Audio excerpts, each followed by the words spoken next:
God's heart for you. The high and lofty one who inhabits eternity, the Holy One, says this, I live in that high and holy place with those whose spirits are contrite and humble. I refresh the humble and give new courage to those with repentant hearts. Isaiah 57 verse 15. This verse gives us a beautiful picture of God's relationship with his people. He is high and holy, the glorious, exalted one. He reigns over all in heaven and on earth. The Lord Almighty needs no house, for his dwelling place is all eternity. And yet he chooses to dwell with, literally to abide and make his home in, those who are anything but high and holy, and who know it. Rather they are those whose spirits are humble, contrite, open, and teachable.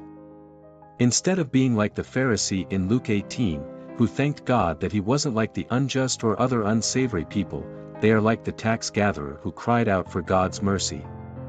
They know how unworthy they are of God's love and mercy. But God's holy and loving heart is moved by individuals who humble themselves and acknowledge their weakness and dependence on him. Then he refreshes, revives, and gives new courage to these repentant souls. How gracious our God is! Let us pray.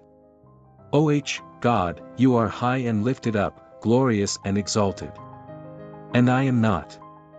I bow before you and ask you to develop in me a heart of humility. Your word says that you will not despise a repentant heart, and so I ask you to work that in me today. Thank you for meeting me right where I am and for bringing renewed courage for my life.